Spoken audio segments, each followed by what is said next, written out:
Hi guys! For today vlog, pupunta po tayo sa snow. Ayan, kaming tatlo yung pupunta doon. Ang dami naming dala guys kasi magka-camping po din kami doon sa snow. Doon kami magla-lunch at magluluto po kami ng barbecue po doon. Kaya matagal po kaming nakapunta doon kasi akala ko hindi tutuloy yung snow guys. At yung kaibigan ko pumunta na. Sabi ko pupunta po tayo sa snow kasi hindi kami nakapunta. This winter po, spring na po ngayon pero nag-snow pa rin guys. Yan yung daan natin papunta sa snow. Kita niyo yung mountain yan. Yun ang tawag ay Mount Roland po yan na mountain. Ang ganda ng ating view. Green na green talaga yung Tasmania guys. Kasi springtime galing sa winter. Kaya tumutubo yung grass. Pag summer naman, ayan, dry na dry yan. Magiging dry po. At nandito na po tayo sa may snow. Ayan.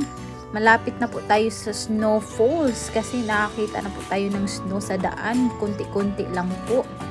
Yung daan po dito ay grabe. Super ikot-ikot yung daan guys. Mahilo ka talaga pag hindi ka sanay sa daan po dito. At ang dami ng mga puno. Ayan.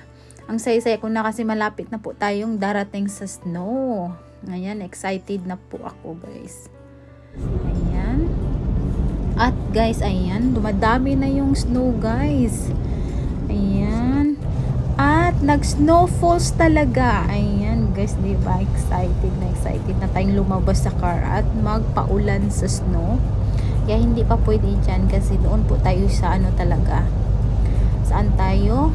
Maghinto doon sa may yung magandang makapaglaro po tayo sa sa snow. Doon tayo maghinto at madaming bahay po doon, mga restaurant at or mga hotel doon po.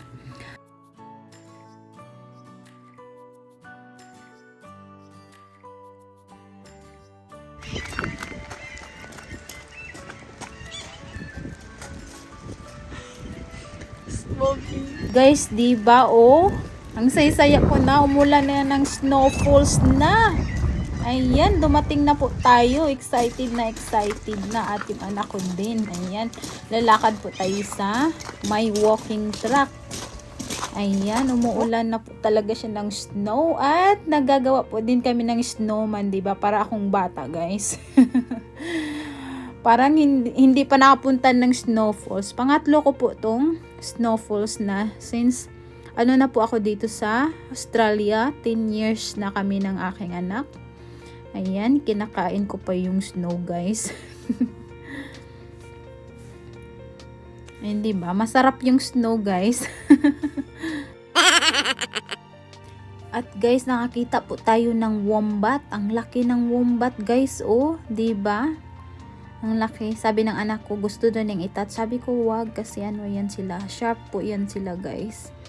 Ayan. Ang cute-cute po ng wombat. Ang laki po niya, Ayan. Ang laki ng wombat guys. Natakot yata sa amin. Ayan. Yung snowman po namin. Ayan. Gagawa po tayo ng snowman while nag-snow falls, diba?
magpunta po kami sa walking track ng aking anak. Ayan, nag-snowfall pa rin guys.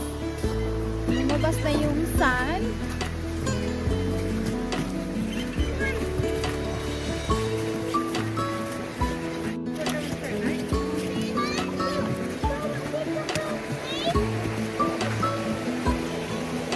You go?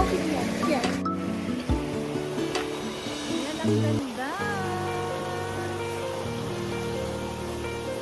Yung tubig ko dito.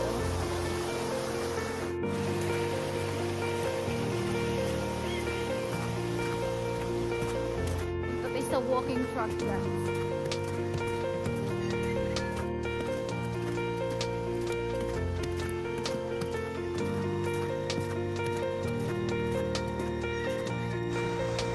Yan, mag-walking po tayo sa snow. Yung aking asawa ay naiwan sa car kasi ano guys, ayaw niya mag-walking sa snow. Baka nawawarg siya. Slippery din kasi guys. Yan, yung anak ko gusto mag-walking sa snow. Walking track po yan dito. Maganda dito pag mag-walking din sa summer. Ayan, naglalaro din siya sa mga puno. Gusto niya yung snow pupunta sa ulo niya, mabasa siya guys. Ayun. Nakita po kami ng malaking wallaby guys. Ayan o, basang-basa po siya. Gutom na yata yan, naghanap ng pagkain guys. Ang ganda dito guys. Lamig din. Yung last kaming pumunta dito, nag-snow din yon. Puno to siya ng snow. Ang ganda tingnan. Kunti lang yung snow ngayon dito. Baka na-melt na din. Na-melt.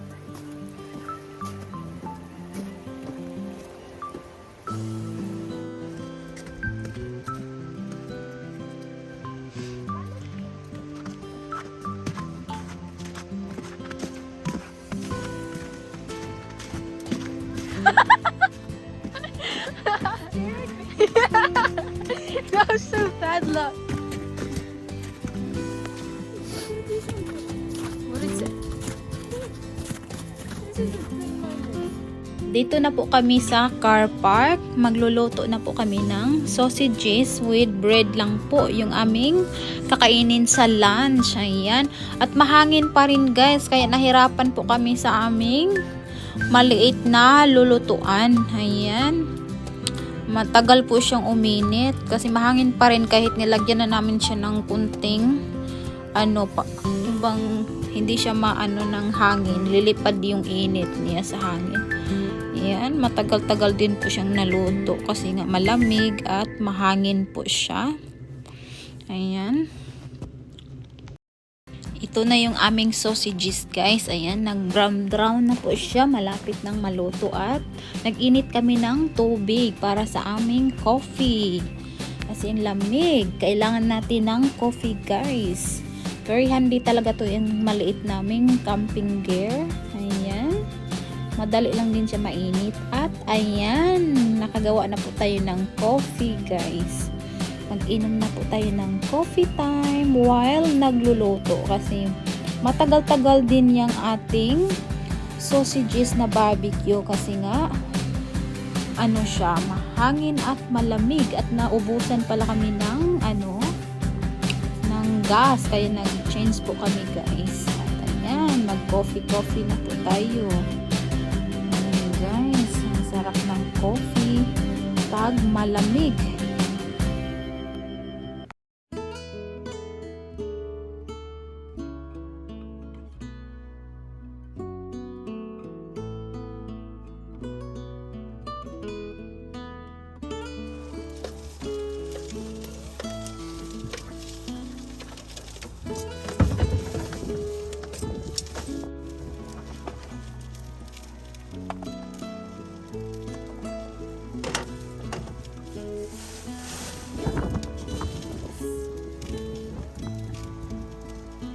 Mag-coffee po tayo ang kailangan natin mag-coffee sa lamig.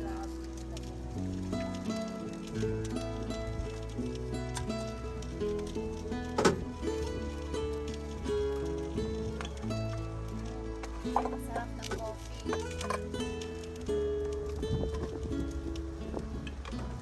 Paluto yung aming pagkain.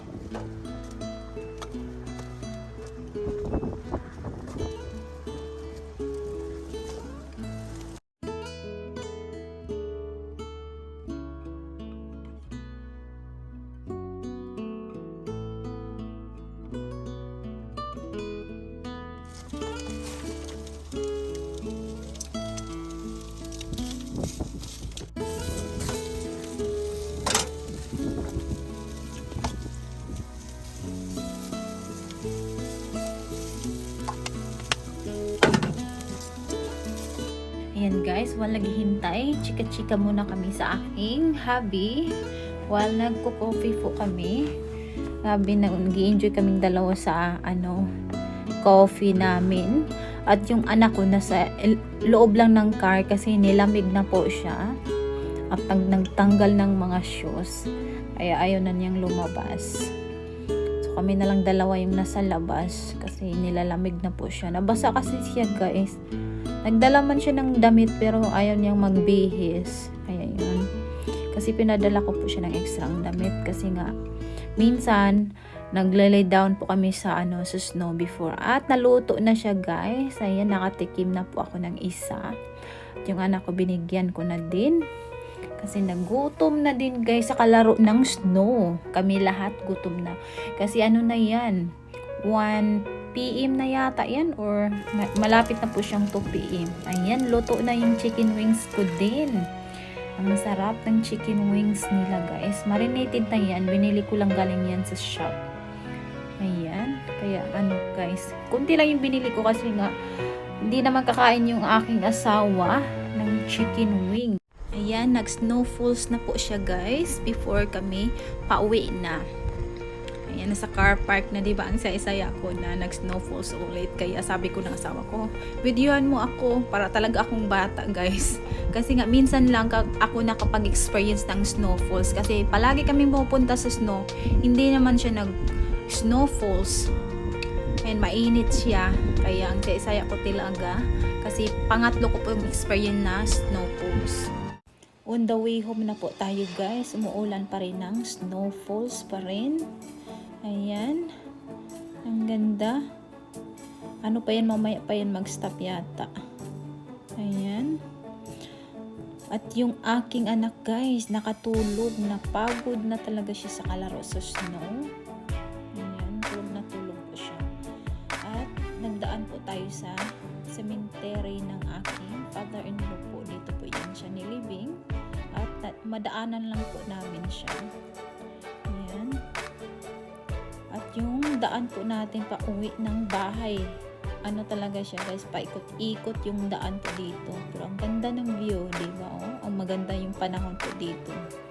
Si na yan, malapit na yan sa amin. Mga na lang yan, 20 minutes. Na tayo, makauwi na tayo sa bahay. At nag-stop over po kami dito sa magandang view. Ayan, diba? Ang ganda. Sa tuktok talaga nagpunta kami para makita lang itong view na to.